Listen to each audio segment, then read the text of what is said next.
आऊज़ु बिल्लाहि मिनश्शैतानिर्रजीम बिस्मिल्लाहिर्रहमानिर्रहीम।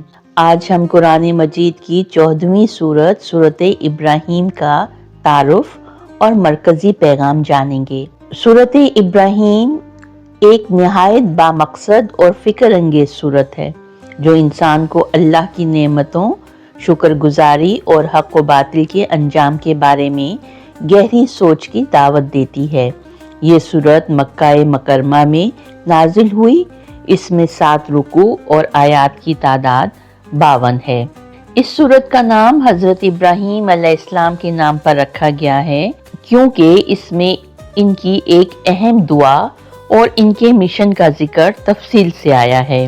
सूरत का आगाज ही इस बुनियादी मकसद से होता है कि कुरान इंसानों को अंधेरों यानी गुमराही से निकालकर रोशनी यानी हिदायत की तरफ ले जाता है। आयत नंबर 1 तर्जुमा। ये एक किताब है जिसे हमने आपकी तरफ नाजिल किया ताकि आप लोगों को अंधेरों से निकालकर रोशनी की तरफ ले आएं। इससे वाज़ेह होता है कि कुरान सिर्फ किताब नहीं बल्कि ज़िंदगी की रहनुमाई है। इस सूरत में अल्लाह ताला ने बनी इसराइल का फ़िरौन के जुल्म से निजात का वाक़या बयान करके ये सबक दिया है। इरशाद रब्बानी है। आयत नंबर 7 तर्जुमा। अगर तुम शुक्र करोगे तो मैं तुम्हें और ज़्यादा दूंगा और अगर तुम नाशुक्री करोगे तो मेरा अजाब सख्त है। ये एक ऐसा उसूल है जो हमारी ज़िंदगी के हर पहलू पर लागू होता है। शुक्र करने वाला कभी महरूम नहीं रहता और नाशुक्री इंसान को अंधेरों में धकेल देती है। सूरत इब्राहीम में बार बार इस बात पर जोर दिया गया है कि अल्लाह के सिवा कोई इबादत के लायक नहीं और शिर्क एक बहुत बड़ी गुमराही है। बातिल माबूद क़यामत के दिन अपने मानने वालों से लाताल्लुकी इख्तियार करेंगे। इस सूरत में एक खूबसूरत मिसाल के ज़रिए बताया गया है कि कलमा तैयबा मजबूत दरख्त की मानद है जिसकी जड़ें गहरी और शाखें आसमान तक हैं और कलमाए खबीसा कमज़ोर दरख्त की तरह है जो ज़मीन से उखड़ जाता है। इरशाद रब्बानी है। आयत नंबर 24 और 25 तर्जुमा।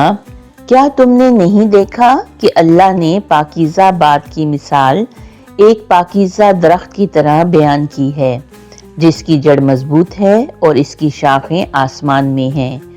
वो अपने रब के हुक्म से हर वक्त फल देता है और अल्लाह लोगों के लिए मिसालें बयान करता है ताकि वो नसीहत हासिल करें।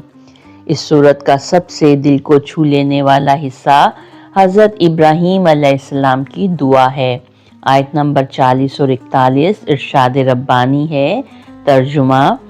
ए मेरे रब मुझे नमाज कायम करने वाला बना दे और मेरी औलाद में से भी ऐसे लोग पैदा फरमा। ए हमारे रब मेरी दुआ कबूल फरमा। ए हमारे रब मुझे, मेरे वालिदैन को और तमाम ईमान वालों को बख्श दे जिस दिन हिसाब कायम होगा। सूरत इब्राहीम के आखिर में क़यामत का मंजर बयान किया गया है जहां जालिम अपने अमाल पर पछताएंगे और कोई इनकी मदद करने वाला नहीं होगा। ये हमें याद दिलाता है कि हर अमल का हिसाब होना है। सूरत इब्राहीम का मरकज़ी पैगाम ये है कि कुरान इंसान को हिदायत देता है। अल्लाह की नेमतों पर शुक्र लाजिम है। तौहीद ही निजात का रास्ता है। ईमान मजबूत बुनियाद की तरह होता है। क़यामत का दिन हक और बातिल का फैसला करेगा। तो आइए मिलकर दुआ मांगें कि ए अल्लाह हमें कुरान को समझने और इस पर अमल करने की तौफीक अता फरमा। हमें शुक्रगुजार बंदों में शामिल फरमा और हमारी नस्लों को भी दीन पर कायम रख। आमीन या रब्बुल आलमीन। सदक़ल्लाहुल अज़ीम।